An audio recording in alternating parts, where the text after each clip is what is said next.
woke is a word used by the Black community to note that we must be aware of social injustices. But words And migrate. why is that a bad thing? It's not a bad thing, and originally that was actually a great thing. Alert to injustice was not bad.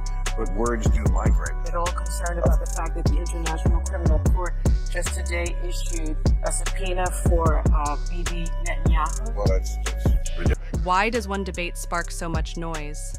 BillMaher, known for speaking his mind without apology, stepped onto TheView, and it wasn't just another TV segment. It was a clash that exposed the fault lines and how America talks about politics, culture, and identity.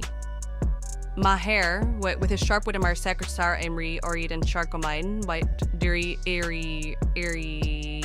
direct approach, took on Sunny Hostin and her co-host over some of the most divisive issues today: Trump, voters, wokeness, and accountability. What made this moment stand out wasn't just the heated words, but the way Maher's arguments challenged the room and resonated far beyond it. How did a single action turn into a cultural flashpoint? Why do debates like these leave people talking for weeks? Buckle up, because this isn't just about personalities clashing. It's about a deeper divide shaping modern America. Let's see how it all started. The tension didn't come out of nowhere. TheView is known for its heated debates, but this episode was a powder keg waiting to explode.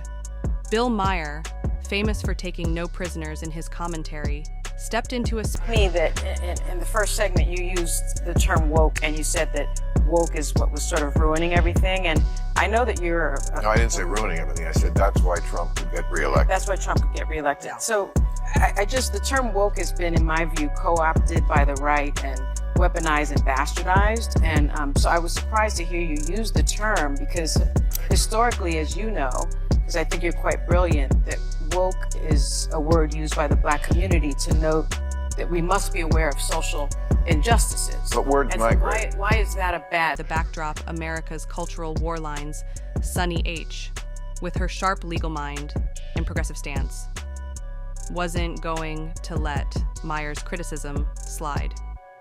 Add Joy Bahar's unfiltered comments and Whoopi Goldberg's attempts at control, and you had a perfect storm. Maher brought his signature style, armed with humor and sharp critique, while Hostin stood firm, defending the values she holds close. But this wasn't just a panel discussion. It became a battleground of ideologies where words like woke and accountability weren't just debated, but dissected. How did this spark? The firestorm that followed the trigger was a single explosive claim. Joy Bahar didn't just throw out a hot take, she lit a match. Comparing MAGA hats to swastikas wasn't just provocative, it outraged viewers across the political spectrum. The backlash came fast, with critics accusing her of I mean, trivial. it's just astounding to me that they can't tell the good guys from the bad guys. I mean, just morally. I mean, let me tell you, if you're for Hamas, just live in Gaza for a day. And I'm not talking about while the war is on. I mean, before the war. Trust me, you would go running and screaming and begging to live in Tel Aviv, a place that has your values. Trivializing Nazi atrocities and labeling millions of Americans unfairly. BillMaher didn't hold back. He called the comparison reckless, pointing out that it alienates rather than persuades. SunnyHost-backed Bahar doubled down on the need to hold Trump's supporters accountable, but Maher flipped the narrative, arguing that sweeping generalizations like these deepen the divide and make real conversation impossible. The studio buzzed with tension, and even the audience seemed unsure of how to react. This wasn't just a debate about Trump or his supporters. It was a deeper argument about how America talks about its differences. Could this fiery exchange open doors to understanding or just widen the gap further? When the word woke entered the debate, the conversation shifted into high gear. Sunny Hostin passionately defended its roots, reminding everyone it originally symbolized awareness of social injustice in Black communities. But BillMaher didn't let her off the hook. His argument was blunt. Words evolve, and woke has become something else entirely. A symbol. Don't tell me that the left hasn't changed. I mean, I'm old enough to remember when it was the conservatives who hated the Jews. Yeah. Okay, that was a joke. But, Too dark. Well, maybe it is, but it's true. I mean, you know, if I had any doubt that I was right about change that's happened in the left, watching people protest for a terrorist organization like Hamas, that straightened me up pretty quick. But they're driving people away from the left. Hostin pushed back, saying awareness of injustice can't be a bad thing. Maher agreed in theory, but warned that the left's obsession with language and ideological purity was handing Trump and his supporters easy ammunition. The room felt tense, and the conversation was about to take another sharp turn as they tackled Trump voters directly. The debate hit another boiling point when Joy Behar argued Trump voters should be held responsible for his actions, saying her supporting Trump was a moral failure, but Ma didn't let it slide. He challenged the idea that millions of people could be reduced to a single negative stereotype. Maher argued many Trump voters are driven by economic struggles, frustration with the political system, or even feelings of being ignored by progressive elites, not hatred or bigotry. He warned that demonizing them doesn't change minds, only deepen divides. Sunny Hostin doubled down, defending Bahar's stance, while Sarah Haynes offered a calmer perspective. Haynes suggested the left should focus on understanding why people support Trump instead of condemning them outright. But Ma's sharp critique, calling out the left's failure to connect with ordinary Americans, made it clear the conversation wasn't just about Trump. It was about how to heal a fractured nation when the topic shifted to Israel. Hamas conflict tensions in the room took a different tone. BillMaher didn't mince words criticizing. Women have no, I mean, this is a show watched by a lot of women. Women have no rights in this place, and a lot of majority Muslim countries around the world.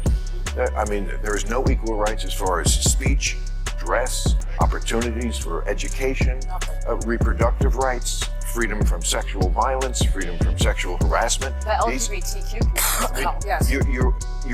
That too. But you throw around the term apartheid. There is a gender apartheid in a lot of the world, where women are second-class citizens, at best. Criticizing protests that he felt seemed to support Hamas, a group he labeled as a terrorist organization. He emphasized the need to destroy such groups, framing the conflict as a war for survival. Sunny Hostin pushed back, raising concerns about the humanitarian crisis in Gaza. She highlighted the innocent lives being lost, especially children and women. Maher acknowledged the tragedy, but didn't waver in his stance, arguing that Hamas's aggression against Israel left no choice but for Israel to defend itself. The clash became a defining moment for Maher's bluntness, drew both applause and criticism. The host's emotional plea underscored the complexity of the issue. By the end of the segment, it was clear this debate wasn't just about Israel or Gaza. It was about how we confront the gray areas in global conflicts. BillMaher didn't stop at political debates. He went for the heart of what he calls America's mean girls culture. To him, the country has become too focused on punishing anyone who says the wrong thing. Cancel culture, he argued, isn't about— That's the question. Yeah. You do? Yes. So how Okay, do we well, get out with a ceasefire? All right, so Hamas needs to be destroyed because they are a terrorist organization who say openly that they want to commit genocide on the Jewish people, on the state of Israel. That's what from the river to the sea means, okay? And they say it very openly. They said, we did this attack. They've attacked Israel 5 times. They've started 5 wars since they were given that land back. They could have chosen to turn that place into any place they wanted to, and they took a lot of money that they took from the international community and they spent it on bombs and guns and building tunnels. So if they need to be destroyed, how do we do that? It's a war. I don't know how to do that, and you don't know how to do that. I assume they gradually do. Of course, everybody is, but that's what happens in a war. Here's a way to stop that. Stop attacking Israel. About accountability anymore. It's about silencing dissent. He highlighted how the left's obsession with ideological purity is not only alienating moderates, but also handing Trump's supporters their best arguments, policies that seem out of touch with everyday, like defunding the police or overly rigid language policing, are becoming political weapons against the left. Ma's critique wasn't just about politics, it was about how society